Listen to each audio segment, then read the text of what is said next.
Meanwhile, you hear all around you how the throng of humanity thunders and spins in the whirlwind of life. You hear, you see how people live. They live in reality.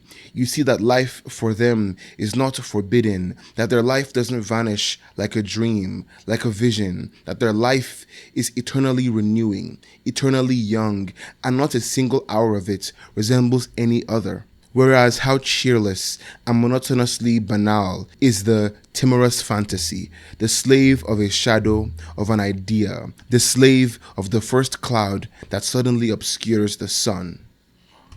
Fyodor Dostoyevsky wrote that in 1848. In some ways, it's still incredibly relevant. We are also constantly confronted with people whose lives seem more fulfilling. And because it is the digital age, it is far more tortuous than in Dostoyevsky's time. It's the use of young there that trips me up. The life he's describing, watching other people's lives appear better, fuller, and feeling worse about yourself seems like the most obvious plague of our generation. I keep asking, what has changed between the youth of Dostoyevsky's time and me? What has changed in me? Forgive me, but what is me? That's the thing about being the world's most prolific navel gazer. You can and you will unravel everything, every thought, every emotion, every memory, every sensation. Zoom in endlessly in search of what certainly has to be the very core of your personhood. Deep, deep down. Deep, deep, deep, deep down.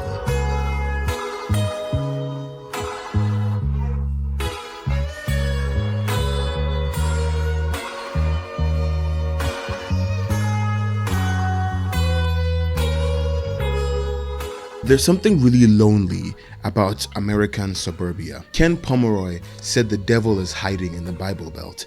And that's originally what I chalked it up to. But it's not a Georgia thing, I don't think. Suburbia offers quiet, and not in the meditative way a mountain range or a field might. The suburbs offer probably the opposite of meditation, if anything. The kind of quiet that spurs constant, unfocused, restless thought. They, ironically enough, submit to the idea that freedom and true joy exist just outside the boundaries of home. The suburbs are not for going to, they are for leaving. They are a respite from living, a temporary coffin. Some days, after spending the sunlight crossing random shit off my to-do list, I feel an odd kind of dread at the idea of returning home, of returning to that unbearable cacophonous silence. It's the idea that life stops when you step over that welcome mat. I imagine this is only true if you live alone like I do, but as you take off your shoes by the living room, sit down in front of the TV, caked in that garish, insubstantial light, it becomes hard to shake the eerie suspicion that you are staring into an abyss, and the abyss looks familiar. I am, as it were, bad with favorites, but if I had to pick a favorite short story, it would have to be David Foster Wallace's Good Old Neon, off of his short story collection Oblivion. The story is narrated by a freshly dead spirit thing-ish of a man who is convinced he is in the deepest sense of the word, fraud. Everything in his life filters through the lens of how it makes other people view him. Take that away and he doesn't think there's anything worthwhile left. Wallace writes, "At an early age, I'd somehow chosen to carry my lot with life's drama's supposed audience instead of with the drama itself. I think maybe we've become too aware of ourselves. The proliferation of art and communication made us realize how impossibly conflicted we are. We used to have simple ways of sandpapering down the nuance into something digestible, but we stopped worshiping God. We stopped worshiping, period. The magic is dead. We are unsolvable. We cut the puppet strings, but the body keeps dancing. And I think the silence is eating away at me. I think somewhere in the neatly arranged rows of houses and the privileges I definitely do not deserve, Tosin exists. He's just always out of reach. He's a desert mirage. I keep marching inwards endlessly, and I keep seeing him shimmering ahead, but I keep walking forever. And of course, this is all super narcissistic. One day, I'll be able to write a piece without pointless self-contemplation, but I'm forever curious, forever unsatisfied with the answers." The narrator of Good Old Neon had an answer that at the very least gives the hunger something to chew on. He says, This posture is bad for my back. I'm leaning too much. The truth is, you've already heard this, that this is what it's like. That it's what makes room for the universes inside you, all the endless inbent fractals of connection and symphonies of different voices, the infinities you can never show another soul, and you think it makes you a fraud?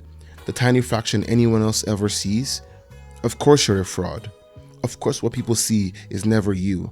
And of course you know this. And of course you try to manage what part they see if you know it's only a part. Who wouldn't? It's called free will, Sherlock. But at the same time, it's why it feels so good to break down and cry in front of others, or to laugh, or to speak in tongues, or chant in Bengali. It's not English anymore. It's not getting squeezed through any hole. And this is nice, isn't it?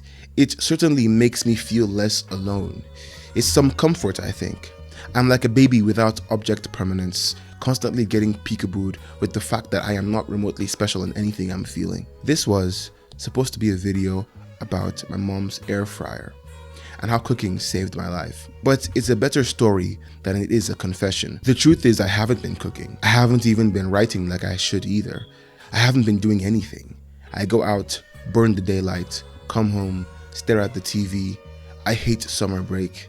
I am, as Noah Kahan put it, afraid of the space. Because that's what silence is, isn't it? That's what suburbia is.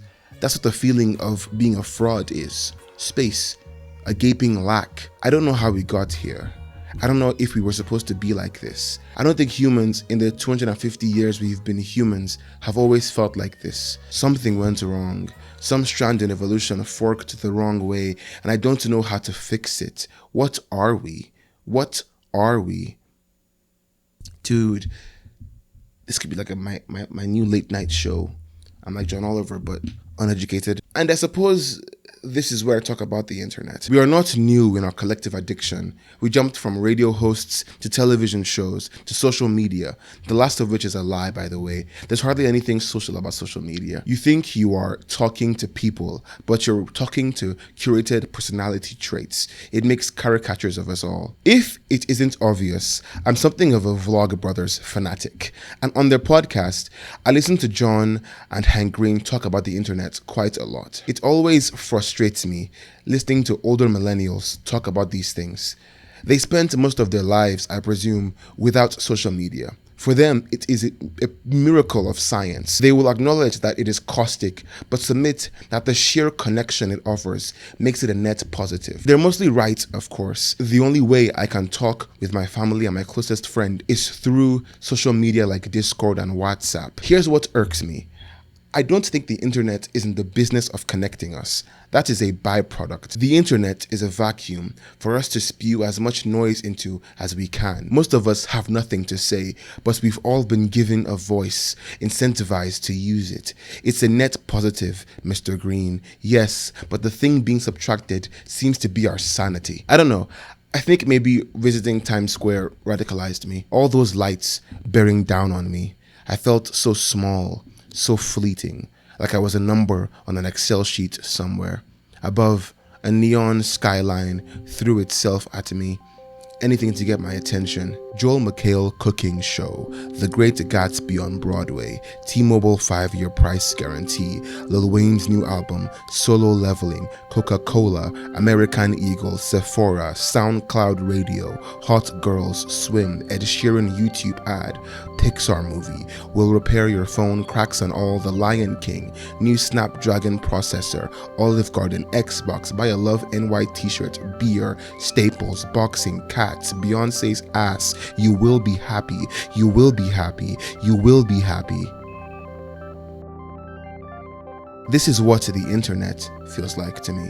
An unkept promise, so much noise, so much stuff, and yet it's a gaping, throbbing vacuity. Content creators chirping on things they don't know or care about, Instagram ads for products that barely exists, stolen tweets and rage bait to brew even the slightest modicum of attention. I looked up at those lights in Times Square and I felt like I was in my bedroom again 3 years ago, suffering from a chronic addiction to TikTok. I know I haven't said anything new or insightful. I know it's ironic to say all this on a social media platform, and I know most of this only applies to the first world. I just need to expel all this somehow, and the people in my life are too kind. They don't deserve to be put through my drivel. You guys are bums though, I don't mind sharing this with y'all. I didn't do anything this past 4th of July. Not because I didn't have anywhere to go. I just for some reason chose to spend it at home by myself. I spent the entire day being bombarded with the distant popping of fireworks, and around 8 p.m. they got louder. I realized the fireworks were going off in my neighborhood. I said, fuck it, and went outside to see them. It was a family. They were playing with fireworks in the dark, laughing. I wanted to go and say hi, to introduce myself, to socialize, to fill this horrible silence with laughter of my own, but I didn't. I just stood there watching as they sent fire up into the sky. To my right, a couple not much older than me stood as well, also quietly watching. It was surreal. We three entities, me, the couple, the family with the fireworks, a few meters away from each other, living around each other, watching neon skies from our own bubbles. We see and talk to more people in this time than ever before, yet we are seemingly more scared of each other than ever before. Something is wrong. I can't be imagining this. Something is wrong.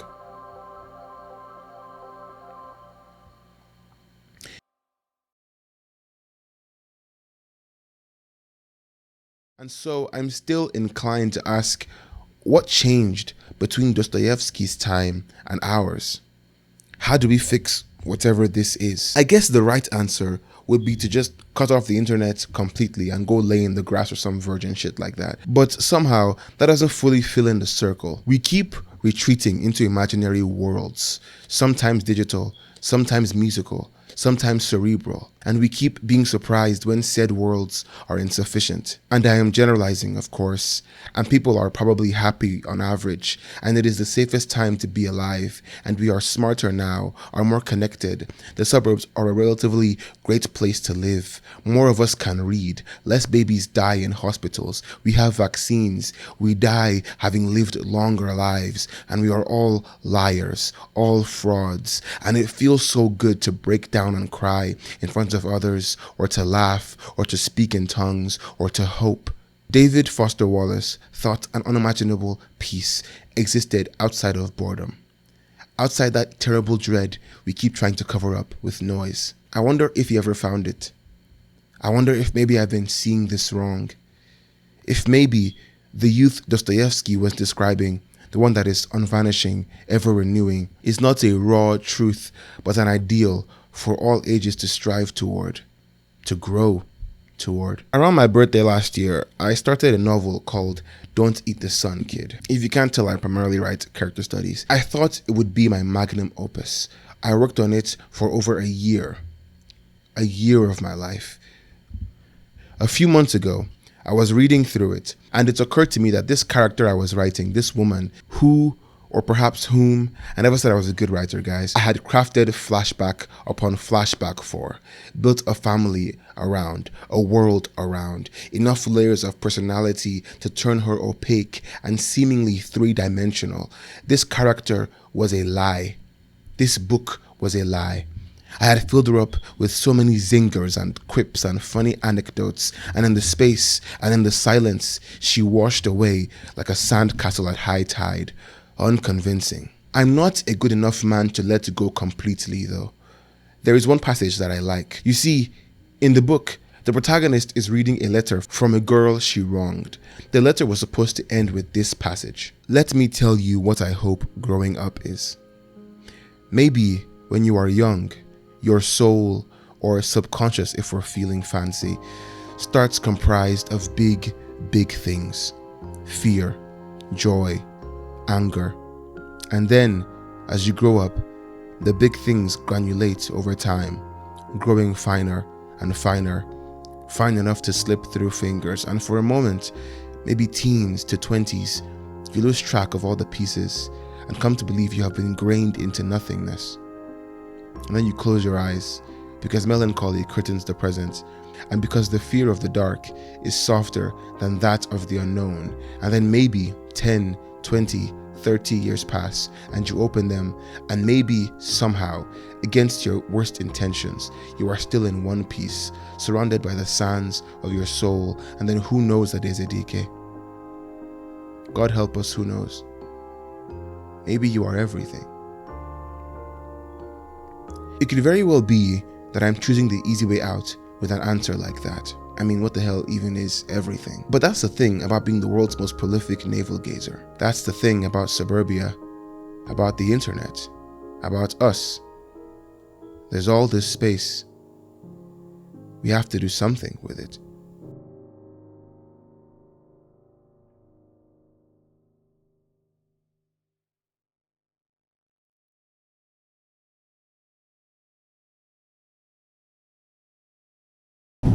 Okay, so why is your camera quality 360p? Why is your father not in the picture? I'm trying to figure that out real quick if that's cool. Wow, that is bright. Let's make believe you actually enjoyed what you just read, and now somehow you actually want more. Well, fear not, I have a short story you can read right now for free. So recall the story I told about watching the fireworks in my neighborhood and being all, woe is me, the West is falling, yada yada yada. Well, I wrote a 1,000-word short story based on that experience. It's called The Laughing People. If you're wondering why I changed angles for I'm a dumbass, I said the wrong story title, and I had to re-record it, but it's called The Laughing People. I swear to God, on everything I love and hold dear. It's free on my Patreon. You can either read it or you can watch a video of me reading it for free on the Patreon that I just mentioned seconds ago. You can read the entire thing in like 5 minutes. You can watch me read it if you have some kind of disorder. And if you could, it would mean a lot to me if you left a comment. Again, I made another mistake, but it really helps. That feedback really helps me to know what I can improve on. I'm very unself-assured in my writing ability, but other than that, thank you. Okay, I'll shut up now. The story will be there for a limited amount of time because I have to send it out to magazines eventually. So if you are going to read it, please do it sooner rather than later. I think that is all. Fare thee well.